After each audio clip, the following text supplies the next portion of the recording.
Superunited Blitz 2025 in Zagreb, Croatia. On your screen is Nodirbek Abdusattorov, the top player from Uzbekistan, and he takes on Magnus Carlsen.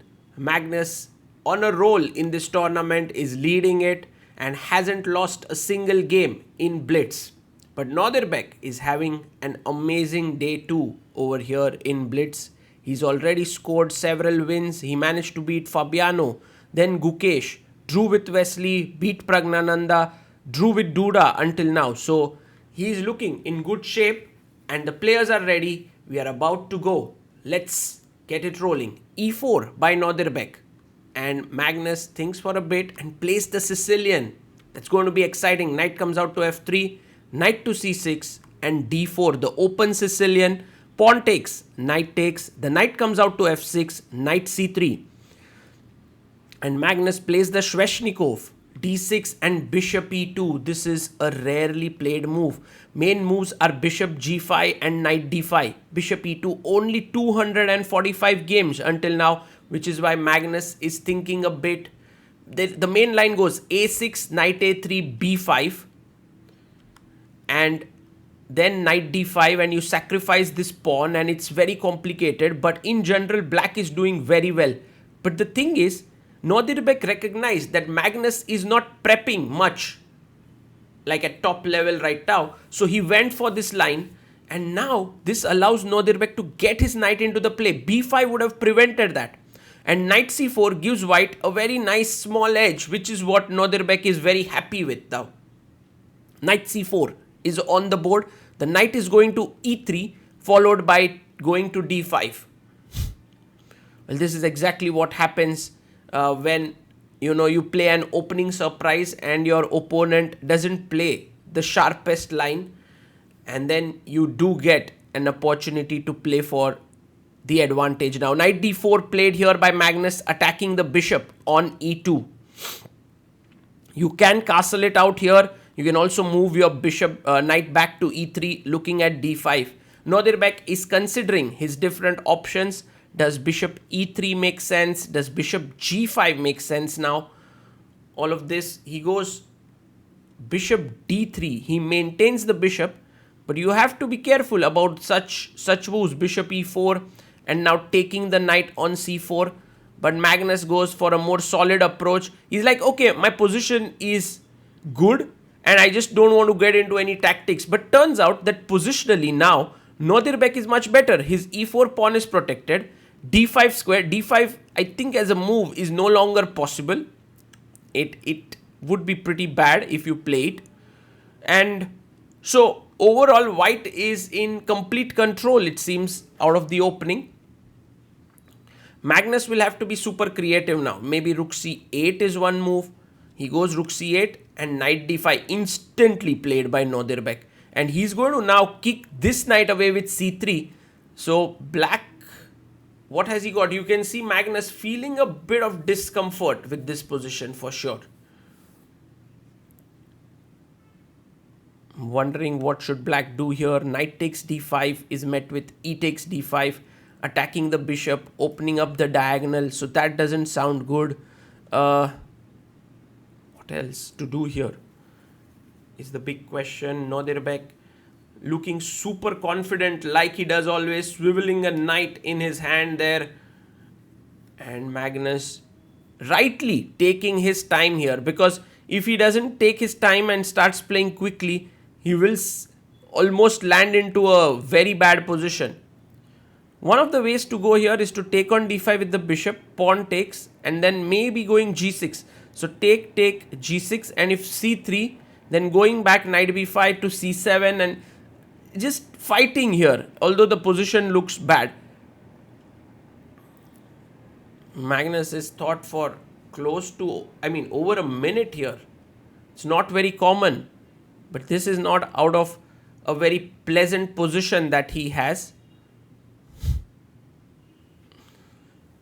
Thinking about all the possibilities that lie ahead of him. Maybe going back with the knight. He takes on d5 and look at him shaking his head. Bishop d5 has been played and Magnus took almost 1.5 minutes for that move. And Nodirbek now has a pleasant choice between taking with the knight and the pawn. He takes with the pawn, the correct decision. E4. Magnus trying to be very active. And he's like, okay, if you move your bishop away, c2 is hanging. But there's a tactic here. Bishop takes e4. Yes, he takes it. Knight takes, queen takes. Knight jumps to c5. And now Magnus once again shaking his head there. He's quite unhappy, but the position still has some hopes because black is active. Bishop can come here. Knight is looking in this direction. Rook is looking here.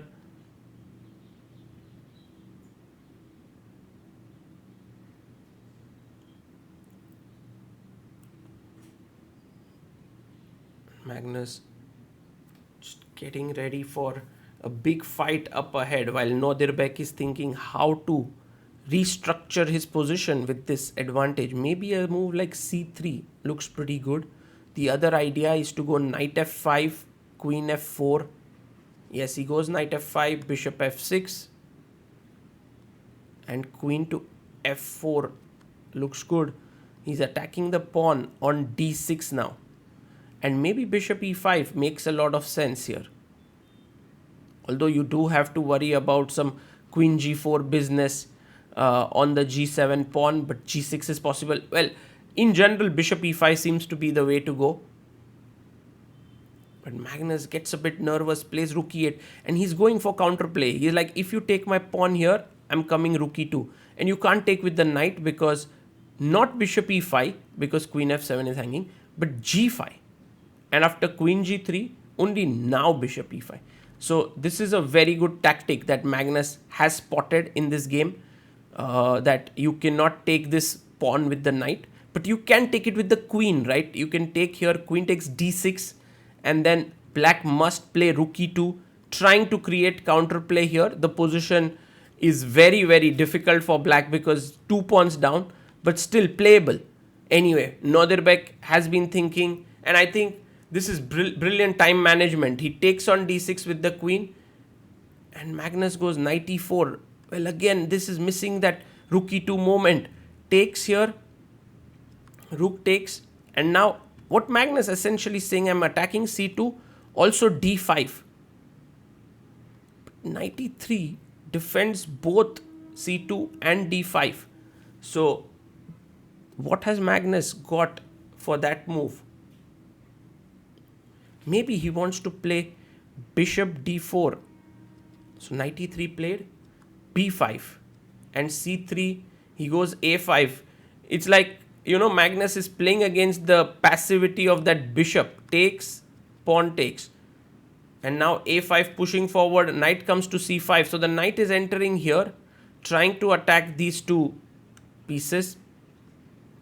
Now somehow, Nodirbek has to find a way to activate his pieces by giving up at one pawn. And, you know, if he manages to do that, he would be doing much better because he's 2 pawns up.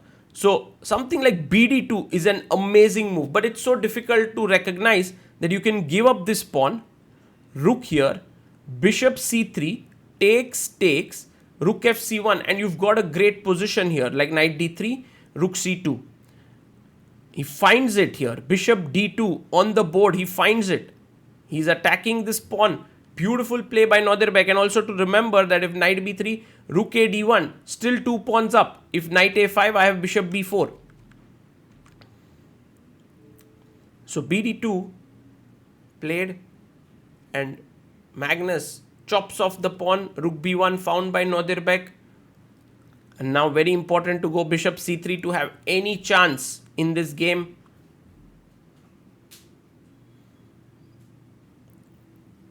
Do not play your knight to d3. If you play knight d3, there is this bishop b4 move, so that if you take here, I take your bishop. Magnus is reaching out for the knight. No, that would be a blunder. That would end the game. Look at Nodirbek's intensity, man.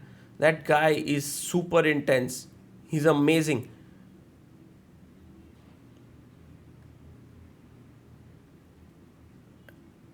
And he blunders. He plays his knight here. I don't know if he missed bishop b4. We'll get to know after Nodirbek if he executes this move. Nodirbek just gets back, and I think that was a look by Nodirbek which said, I think I'm winning now.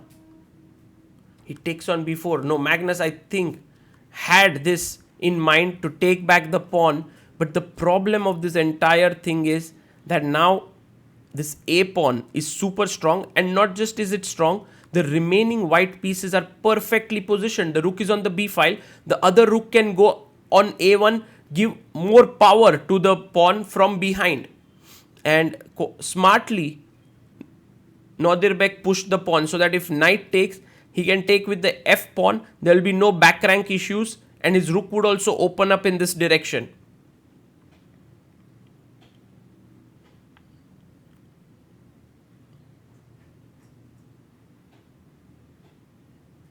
Takes on e3, f e3 played, rook goes to a8, and now rook a1. Yes, finds it, rook a1 on the board, and now Magnus has many issues because his back rank is also weak. Rook b7 played, rook a8, and now, okay, here he exchanges. You will see that black rook is tremendously passive. But what's the idea now? Let's try to learn from Nodirbek how to win such positions. He goes king f2, king f8. Now the logical idea is to bring your king up like this. But then the black king will also come like this and try to stop you. So you see, Nodirbek doesn't even attempt to go on the queen side. What he's doing is he's starting his play on the king side. So what he has understood here is that king f5. He keep the king near the pawn so that black can never ever trade into a king and pawn endgame. My king is too close to win all these pawns, right? So once that doesn't happen, then black is super tied up, and white can use two of his pawns to create an inroad here so as the king can get forward. King c7 played, and I think Magnus is trying to go this route so that his rook can get active. e4, king b8, and Nodirbek goes rook b1, king a8, and he moves in with his rook to b6. So now the rook is active along the sixth rank and also defending the pawn. Rook goes to d7, pushes the pawn to e5. Such great confidence shown here by Nodirbek. Rook b7 played, a check, king comes back, pawn to g5. Magnus is attacking this pawn here on h2, h3 played here, h6 by Magnus, rook comes back, now attacking the pawn on h6, check, king here, check, king comes back. And look at Nodirbek, the confidence with which he's playing. Magnus doesn't have too many options, he loses a pawn, king comes up, rook stops the king, rook f6, either trade or lose the pawn. Magnus resigns, and Magnus like, what the hell did I play here? Well, that was not a great game. It was his first loss in the Blitz. Nodirbek has a smile on his face, a good win for him, and that was Magnus's only loss in the Blitz tournament.